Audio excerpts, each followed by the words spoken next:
thank you guys for having me, and I'm so sad that I'm not there right now. Like, I've presented there once before, and I'm coming back. Just be fully forewarned, I'm gonna return. I'm probably gonna bring my mom. I'm gonna bring other people, because I have, this is the perfect year. If I had to miss one, this is the one. So my talk, when I originally submitted it, I had big thoughts. We always have big dreams. I love listening to the previous speaker before me, because the diet study that they're talking about is something that our community did, not as a study. It was something that we did as a community event once. We called it Healthy Roots, and we ran it like 5 times, where it was a pre-contact diet for 90 days at a time. And that was one of like 120 programs that we ran throughout the year at a program that was the basis of my doctoral dissertation.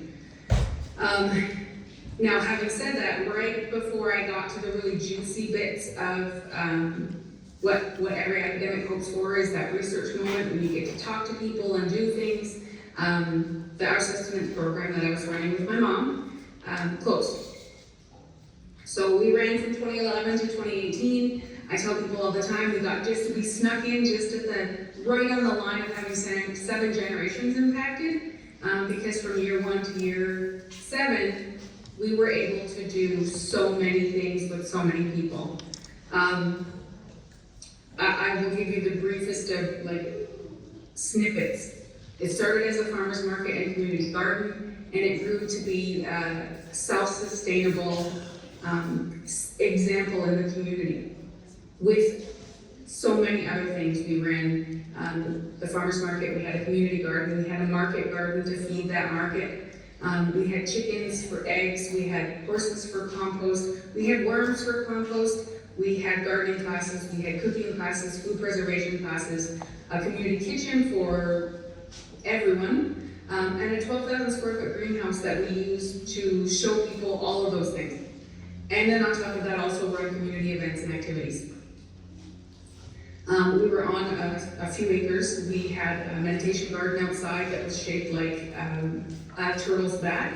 So one of our teachings, the 13 moons of the lunar calendar, 28 days around the outside, only on a gigantic scale. And I left my mom alone for an hour one afternoon, and they designed a garden that was 60 by like 120 feet. And then we had to find summer students to fill all of the garden pots. It was an innovative, at the time, really exciting thing that we were doing, and it was so much. I was actually a student doing my doctoral research because it really mattered to me that one day I'd be able to, like most people, share this information with other Indigenous communities, to tell other nations what it was that we were doing that might work for them. How are we going to gather Indigenous food and all food? Because at the end of the day, we started as food access. We were about food security. We didn't even begin to address food security. We addressed food access. It was the baby steps of baby steps, right? People needed access to things without having to have a car. They needed to be able to get to places without having to pay for it. Could I walk to this market? That was a big thing we started with. And then once that started to sort of flourish, then it was, what are we going to provide for them? Then it was, can we give them information so that they don't maybe need to come and buy these vegetables? Maybe they could get them at the community garden. We're one of the only places, and I still sort of, I love it, but it's also hard for people to understand. We were the only community garden I've ever heard of that like promoted petty theft, if I don't know how else to put it. If you don't have enough and you're concerned, because so many people hear perceptions of what a community garden is, you have to work, you need to contribute in some way to be part of that garden, or you have to pay, or there's a fee, or there's always some form of that reciprocity. But for us, the reciprocity was the taking. So we would grow food as much as we possibly could, and then tell people it's ready. Like, these things are ready. We would take it to market. We would post it on social media, whatever it took, so people knew. And we flat out told people, if you're uncomfortable coming in, you don't think you can contribute, could you do us a favor and take it off our hands so that it doesn't rot in the field? And so we would show up in the mornings, and most times those things would be gone. But then we started to expand on that, we made partnerships. We helped actually to grow our local food bank from a once a month venture to having a board of its own to being a weekly program. So, and then as it grew, it became its own entity, it moved on. It was one of those moments where I understood that food sovereignty was I'd love to say a slow process, but we're talking hundreds of years now, guys. Like, how long ago was our ability to choose our foods the way in which, and the places in which we wanted them? That's been gone since colonialism started. So, I realize that I can't close that door, but we had to help people to see what the options were. Now, when I started all of those things and I did the research really became, what did I observe? I got to observe some of the most beautiful things. I got to watch people start asking, like, do you have these things available? I need to have access to these foods. To people saying, I wondered if you had seeds for those things because I'd really like to know exactly where they're coming from and I want to grow myself. And the next year saying, I actually really would like these foods because they're closer to our traditional foods than maybe those ones were.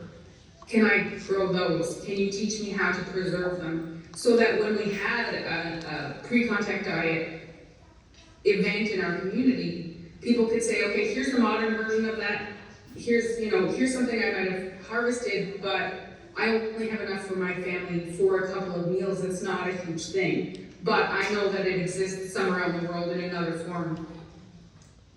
And really doing a lot of promotion of foods that were going to provide wellness, but openness as well. So by the time I left in 2018, we were doing all of those things that I talked about, but we were also doing other things. We were working with community organizations to provide like volunteer hours to different organizations, but also things like community groups who needed a space. We were the very first safe space for our LGBTQ community group. They were like, we need somewhere, we need safety, we need, also somewhere that's lovely. So we started to see those connections. Now, moving forward, and we all had that conversation, when the pandemic began, I saw two opportunities come, and one of them immediately shut down. I had just recently been given the Indigenous and Community Scholar Award at my school at McMaster University.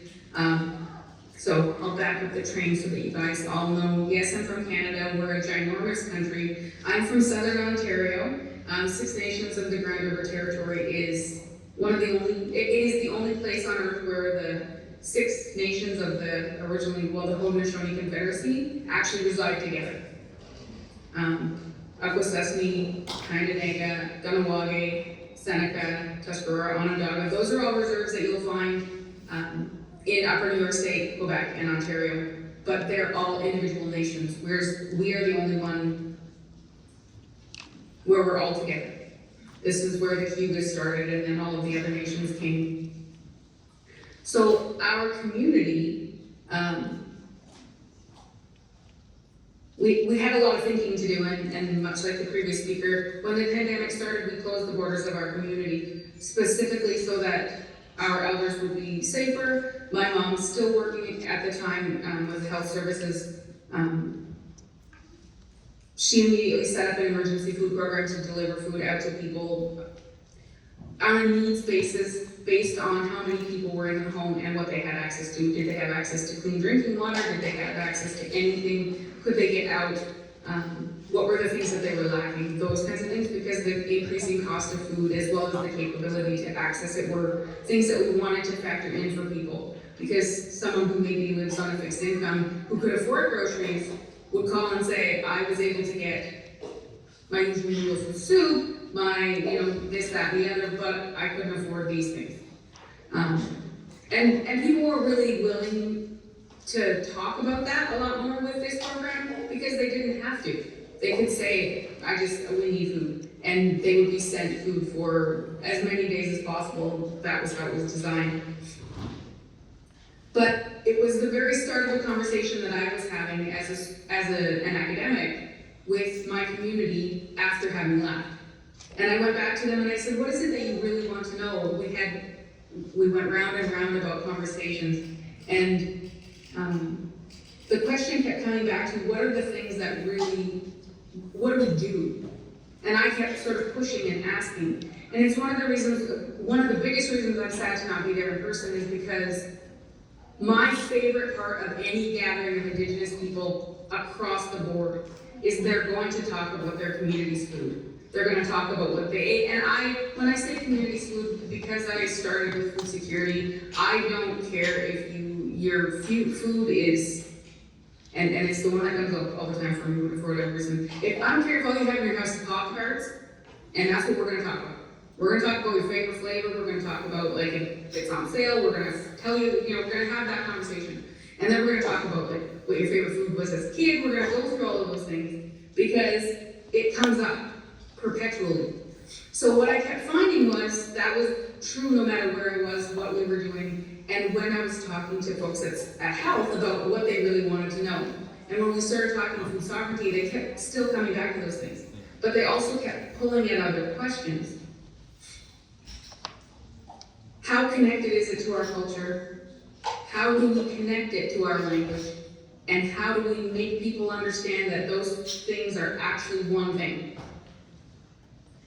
So I'm now, of course, a couple of years later, because that was in 2020, so 2 years later, I have done a lot of talking. I've done a lot of hanging out and some general investigating with people. I'm working towards a new project, and I'd like to say that, this is what it's going to be, and we're going to call it this, and all of those things. The truth is, for me, there's always only ever one project. There's always only ever one thing that I'm doing, and I've spent a lot of time assuming that it was about, specific food programs. I've seen communities where there's a food program and it happens, and then when it goes away, there's this loss. It was a great program, I really loved it. How come it couldn't keep going? Because we always had to do that, and if you have been part of any program ever, you know that a not-for-profit, a government program, an Indigenous community, whatever it is, there's going to be that moment where people are like, I really love that. How come we couldn't keep doing it? And 9 times out of 10, the answer is either just straight up funding, or, well, we couldn't really keep doing that because we want to try this new thing, because funding. Because the number of people who are staffed, the lack of resources, and the resources, I'm going to say resources because I don't mean money in this instance. So many of the programs and the things that we did, we had resources, we had people for. We didn't necessarily have money, but we could get around it. Sometimes what lacks is actually that the room full of people that are in front of me.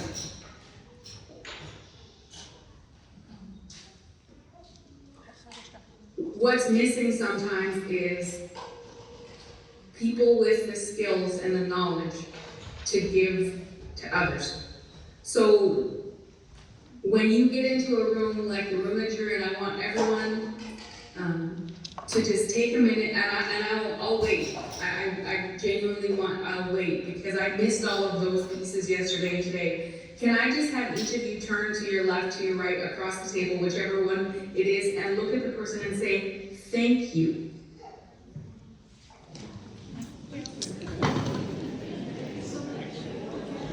Pointing, acknowledging. Yeah, see, picking different people across the room. I can see it happening. When I really talked about this project, when I think to myself, what am I going to do next? The reason I'm asking that question is because food sovereignty is something that I feel like we will all continue to work for. Our empowerment for our communities, so that Orange Shirt Day is something that we can one day acknowledge and know that we've done something for the future generations is a big deal to me. But what I really want to be mindful of is that every time that there's a next step and there's a step, what felt like a step backwards for me, and not being able to pursue the thing that I thought I was going to do, over the years, or every time you have something in your community where you're like, I want to do this thing, but we don't have any money, and I can shoestring it, because we all are good at that. I feel like there's a genetic marker that we all have that some people call resilience, and it's indigenous. I don't know, there's no other word for me. We have that. And we carry it, we live it, we know it, we don't even think about it. We will make things work. So I have gone to the point now, and I'm going to definitely, like I said, I'm coming back and I have cause to do that.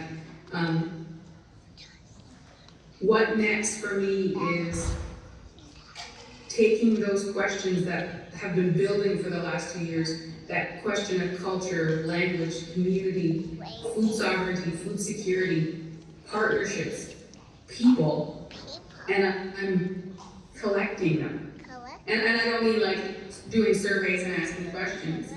I mean like everyone in the room right now, however we can share, I will give you my email, I will give you my phone number. I'm collecting relationships because everyone that does this has so much to offer everyone else.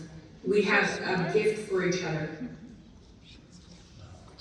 And I can hardly wait to the day when we can get together, and the whole thing is about celebrations of how well these exciting projects have gone, how cool things are, how far ahead we are from the last time we chatted.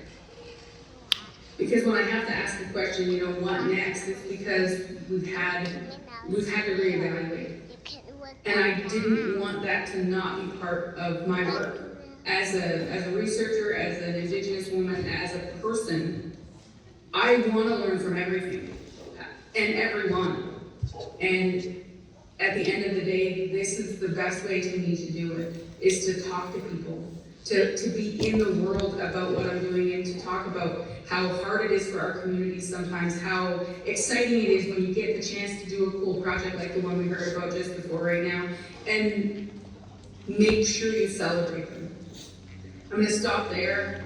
Thank you guys for listening. I'm sad that I'm not there. I love that room. Please, like, take it in and breathe deep, and like, just take a moment. And if you can do that for me, I would appreciate it so much. Thank you.